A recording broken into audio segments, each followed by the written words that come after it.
You're listening to the Collected Podcast, bringing you inspiration and resources to help you discover and live from your truest self. Follow along on social media at Collected Workshops, and be sure to visit thecollectedpodcast.com for show notes and to learn more. Welcome to Season 2, Episode 23 of the Collected Podcast. I'm Tia McNelly. And I'm Jess Biondo. And this weekend, we are thrilled to bring you Kathi Lipp, and she will be talking about her new book, Ready for Anything, Preparing Your Heart and Home for Any Crisis, Big or Small. So, Kathi, welcome to the podcast. Tia, Jess, thanks so much for having me on. I already love who you guys are. You're so much fun. I love it. Oh, thank you. Same to you. Yes. We've been just chatting for a few minutes before we started recording, and I already want to come visit you out in No doubt. Yeah, you were just telling us about the what is it, the Big Red House? It's Writing at the Red House. So it's Writing a at the Red writer's House. retreat in the El Dorado Forest of Northern California, kind of tucked between California and Nevada. And yeah, it's kind of a special place, and we are very grateful we get to be the caretakers of that, and a bunch of chickens and a dog and a cat. So we're trying to put a lid on the homesteading after that for a while, but we're having a lot of fun. Well, I just Googled it real quick, and it looks like an absolute paradise. I definitely want to spend some time there. It's amazing. We will make sure that you know all the information, because magic happens there. I just love how the Holy Spirit sets that all up. It's kind of special. So good. So you have this new book out with Zondervan. Yes. And we are so pumped to kind of chat with you about what brought the idea for this book about and what your heart is behind it. So maybe you can give us a sort of a brief explanation of all that. What was the catalyst for it? So it really was a two-part kind of situation. So the first part was a scare we had. We were sitting at home, both my husband and I we lived in Silicon Valley for most of our marriage until just about a year ago, and living in a townhouses, and both working from home, and somebody comes through and pounds on our door and starts screaming fire at the top of their lungs. Oh my goodness. And so we did what we knew. This was probably about 8 years ago. I grabbed the dog, and we were both in bare feet. I had my cell phone, but we had no other earthly possessions. And we get outside on the lawn, and our neighbor 2 doors down, their house is engulfed in flames. It looks like a movie set. Oh my and then gosh. next to them, the house in between us, is our brand new neighbor who had just moved in the day before. We haven't even met them yet. And smoke and everything is getting into their house, and our house is still standing there. And so my husband and I are sitting on the front, lawn. I'm holding our 38-pound puggle. Oh and my gosh. My brain starts to go to every crisis scenario. And I said, Roger, Jeremy didn't come home from school, did he? Jeremy is our child who just started college. And he started college that day, and I didn't know his schedule. And Roger said, no, if he had come home, we would have heard. And right in the middle of the sentence, Roger takes off and goes back into our house. And I'm freaking out because, yeah. And so 30 seconds later, Roger comes out, and my heart is just like, oh, thank God. Well, 45 seconds later, Jeremy comes running out after him. No way. So Roger would like it noted for your listening audience that he ran into a burning building to save his child. That's an important thing for people to know. Yes. But it's pretty hard to get around the fact that we grabbed the dog and left our kid in a burning building. So, So come to find out, he came home from school and decided to nap like only teenage boys can nap. And so didn't hear any of that. So our house was okay, but the house 2 doors down, gutted. The house in between us, extensive damage. And so even that was not enough to say, hey, maybe, Kathi, we should have a plan if our house that wasn't it. But it was interesting. We went on a long trip around Canada for my 50th birthday, and we booked some great Airbnbs, but we didn't book any that had laundry facilities. And so I spent a good part of our vacation in hot, dusty laundromats. Ew. And it gave me plenty of time to Google, can you do laundry without a washing machine? And that took me to a bunch of prepper sites. And Tia and Jess, these are not places you need to go. This is not, these are dark parts of the web you do not need to hang out in. It really made me understand how unprepared and how I had just been living on kind of borrowed time and money and energy and space to try to get through the crises in my life. And we all have them. We're all collectively living through one right now. We also, on top of COVID, we also have the protests that are going on right now, which thankfully are much more peaceful than when they started out. But then my friends in Southern California just went through an earthquake. And then I had other friends who went through a tornado. And so just because one crisis is happening doesn't mean another crisis isn't on top of it. So that's what my book is about, is what can we do to be prepared for those times in our life that it's not an if, it's a when, but we can approach it with a positive attitude. That's so good. That sounds so timely right now. Yeah, right. Like you wrote this book at the exact right time because, like you said, we are going through all sorts of different crises that were very unexpected. Here's the thing. It was interesting, though. I do kind of liken it to writing a book on healthy living when the whole world was just diagnosed with cancer. We're in this overwhelming circumstance right now. So we have to be very nimble, and we're listening to the news and everything.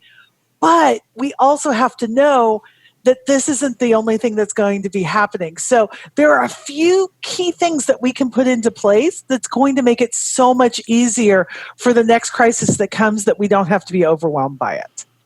What would you say those few key things are? Oh, such a great question. So I would say, if nothing else, if you do nothing else in the next week, couple of things. One, get a container of water.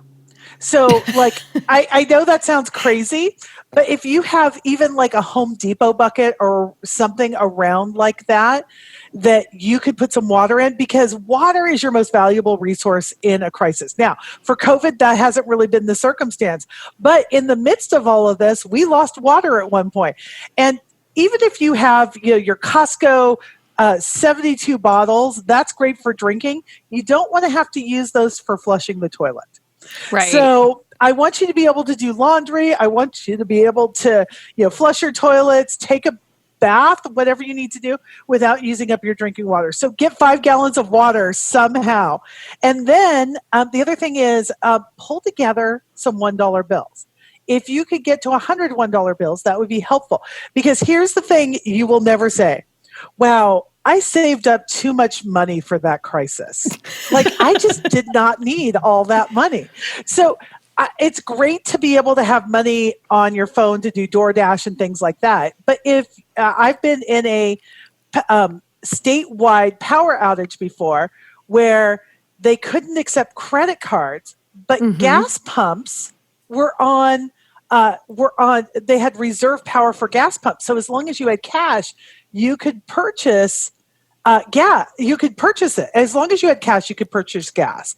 And so to have some extra money and some extra water. And then I will say one more thing. Everybody thought I was being a bit alarmist when I said you should have 2 weeks worth of food on hand. Everybody in my book, like, Kathi, don't you think that's a bit much? And then COVID hit. And it's like, oh, look what we need. And it's not my recommendation, it's the Red Cross. So I would say get some water, get a little bit of cash together, whatever you can. Go through the couch cushions. That birthday money that your Aunt Edna sent you, grab that and pull all that together, and then do an inventory of your food and just say, you know what? I have beans and rice, but I have no tortillas. Let me get some tortillas in here. Let me get let me get some flour or something while we're not currently in crisis. That's good. I like that. I think intentional living is such a huge part of our mindset at Collected. Christ-centered soul care and intentional living are my 2 favorite topics. Yeah. And so I think a big part of intentional living is critical thinking. Yes. And which, by the way, is not naturally my strong suit. It's not. Really? So, oh my goodness, no. Are you kidding? That's a surprise. I was overdrawn my whole life. Overdrawn in my bank, overdrawn in my promises, overdrawn on everything. It's only through a little bit of age, a lot, a little bit of wisdom, let's say a lot of age and a little bit of wisdom. And, running out of gas because I was overdrawn in everything. And that's not the way God has created us to live. And it's not a very fun way to live. So, because if you know anything, you guys are Enneagram people. I'm a 7. I'm not a planner. So that's funny. So do you have a strong 6-wing? You know what? I actually don't know because I feel like I feel like I bounce between 6 and 8. I need a professional to come in and diagnose me. Really, is what I need. So I'm not really sure. You could have balanced wings. Yeah, I think I do because I think attributes of both. But planning is not my jam, and so I've had to learn how to do this because I want the benefits that come with planning. Yeah, for sure. That's amazing. So then how do you feel like we obviously can tell that your book is timely given the year of 2020 and the total mess that I just saw a meme recently that said the worst purchase I've made to date was a 2020 planner. Exactly right. There was no point. Yeah. When people say, "Hey, could you do a Zoom call here?" I'm like, "What else am I doing? What else? Where am I going?" Yes, exactly. Oh, let me check. Nope, nothing. Nothing on the calendar. So, that being said, where have you deeply sensed that the Lord's timing was on the release of this book for 2020? Yeah, so it's so interesting. I feel like there are so many things that have lined up timing-wise for me and my family. And it hasn't just been about being prepared. It's also been about rest. Mm-hmm. It's been about some of our finances, things like that. Our house in San Jose, my husband just said, "I think it's time to sell our house." And I'm like, "Oh no, that's my security. That's not going to happen." And what we were doing, we were living in both houses at different times and Airbnb-ing. And like my house in San Jose was my safety house.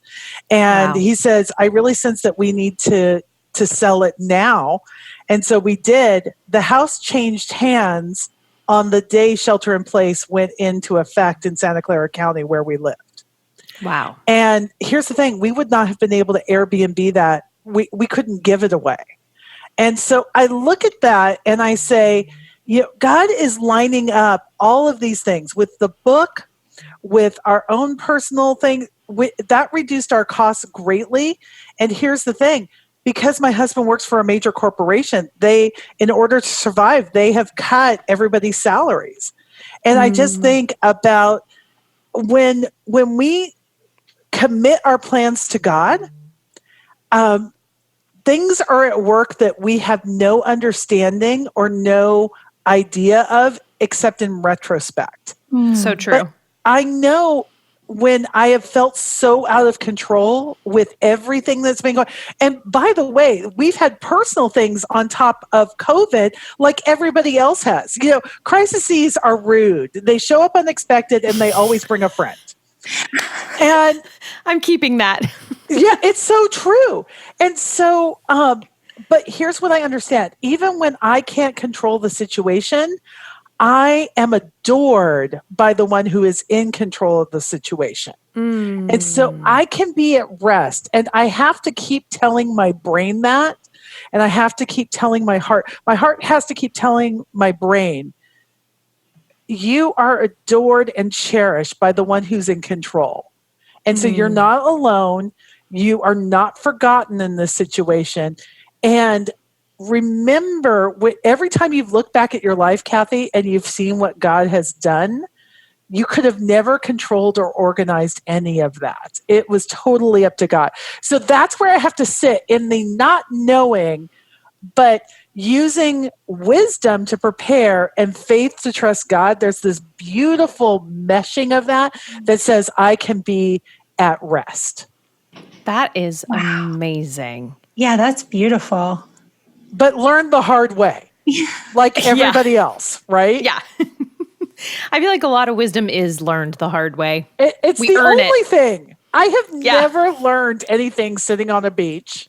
I have never learned anything that's stuck. Never learned it on vacation. It's always in the trenches. But here, that's where the good stuff is. And like you guys, I have to imagine there are priorities that are being realigned. I would not have said that success was a idol for me until all of my speaking engagements were taken away this year. Oh, yeah. Until I lost, a bunch of people who are part of a mastermind I do because financially they can't afford it. And I had to with all that being taken away, it's like, okay, what do I value? And I feel there's a shift going on in the world with a realignment of priorities. There has to be. And so I'm sure you guys have experienced this as well. And that's holy work. Oh, yeah. Yeah, even as an organization, we took what COVID gave us and made the decision to move from a business model to a nonprofit model. Oh, wow. Which is, but when would we have the time to completely restructure and reboot besides now when we don't have any events? Right. We learned a new way to podcast, which we love because we get to see our guests face to face, which is amazing. And friends that are listening, eventually we're going to figure out how to get these videos on YouTube for you because we know that you would probably love to see our beautiful guests' faces. So far, we're not there, but we're working on it. But there's time a lot to figure it out. Exactly. And, some of them were forced, but also some of them are, how can I serve people better in all of this? And that's really what my book is about. It's like you get ready so that you can serve the people that God has put in your path. And that's exactly what you guys are doing. It's like, how can we serve the people who are listening better? And we're having to think of service in a whole new way. Like, totally. I can't go over to my next door neighbor and bring them food in most circumstances. I can't go on a walk with my friend who's hurting. So how do I serve in a new way? And I love that God has brought, here's the thing. I hate that COVID has happened. I love that it's happened at this point in history because we have Zoom, we have resources, we have these things that we can figure it out. And I think about this for my friends who have people who have disabilities in their lives. Just think how much more advanced we're going to be in some of these things for people who can't leave the house. There's with so much pain, there's so much progress, and it makes me so happy. Yeah. True. So true. And only the Lord can take a disaster, like that, like my mic falling on me, and turn it into something beautiful for his glory. Right. And this is not to discount any of the pain. One of my good friends lost her father to COVID. There's so much pain going on right now. But but she would even say, her dad said, I am ready. And I know that God will use this for his glory. And it's not trite. It's, this is somebody who is in a life or death situation, but God is using this for his glory. And it's exciting to see amidst all of this pain and heartbreak that God's love is breaking through in new and different ways. Absolutely. Absolutely. Yeah. Well, Jess, you got a question teed up, I can tell. Yeah. Well, because we're almost out of time. And How did that happen? I know. It goes so fast. I bet it happens a lot with you guys. Yeah, it does. We never have enough time for conversations. But as you've been talking, I feel like everything you've said is what I needed to hear, especially about the realigning of priorities and how hard that can feel in the moment, but how good it is. And so I can't believe I'm the only one out there who is going through that right now. And with everything you're saying. So I feel like if there was some word of encouragement you would have for our listeners out there who have struggled with this forced rest or having to change priorities or just all the change that this season has brought, what do you have specifically for them? Yeah. So here is what I have learned about myself. And as I talk to especially women that I respect and understand, that the lives we had before COVID were built more fragilely than we ever understood. that certain things had to be in place for us to keep the status quo going. We couldn't get sick. We couldn't take time off. We couldn't wrestle with changing our day-to-day or even our life missions.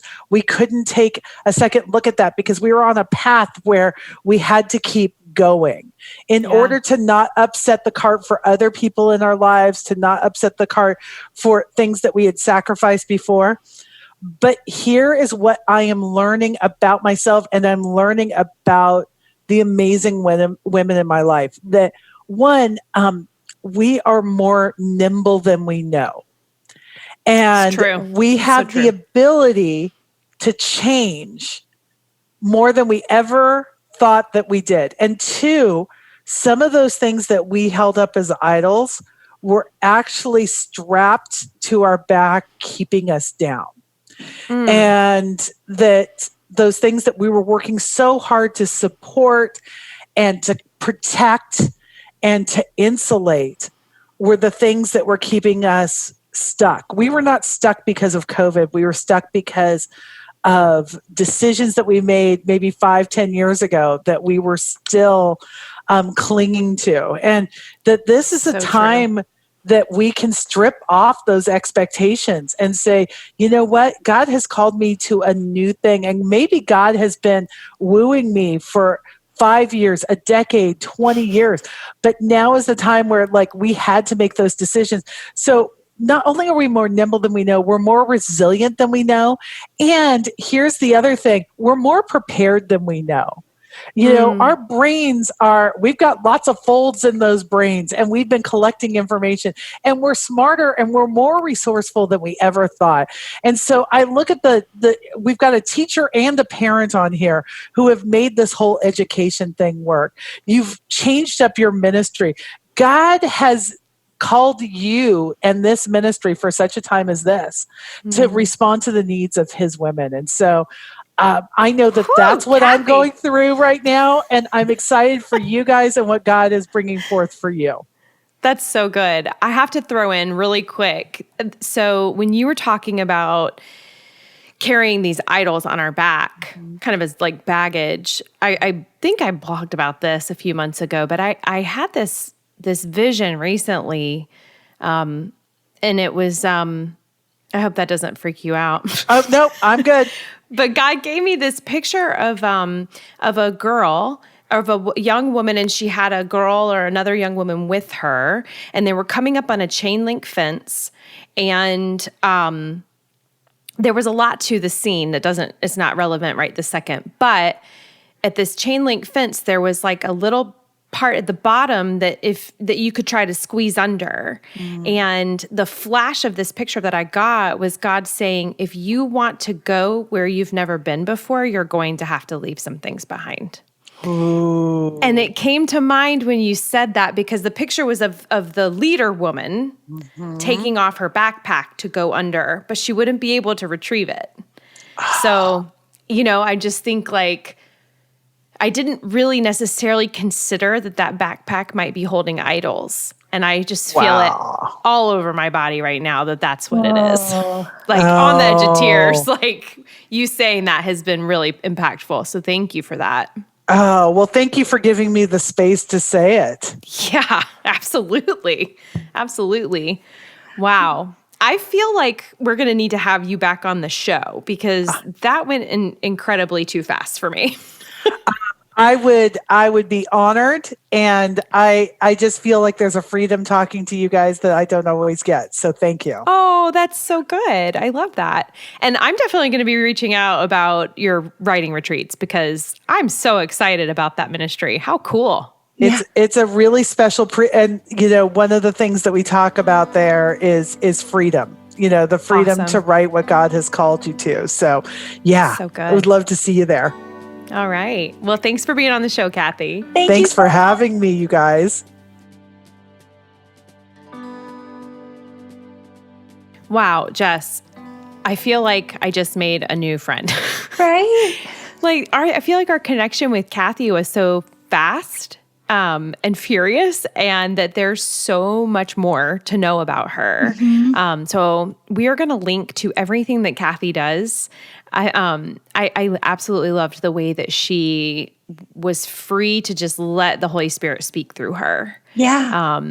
That was a really, really sweet time with her. But gosh, it went too fast. She said to us after the interview that she had never shared in that way about her book before. And so I just believe with my whole heart that the things in there were specifically for our listeners because the Holy Spirit took over. She even said that after we had stopped recording the interview. And so I just really hope and pray that something in there encouraged you listeners out there to not feel discouraged if you have felt like you've had to let go of things or reprioritize and maybe let go of things that were really painful to let go of. Because the Lord is going to use that to get you to your next space. And it's going to be different than you expected, but it's going to be so good and so beautiful, maybe not easy, but that's going to be where the next stage of growth is for you.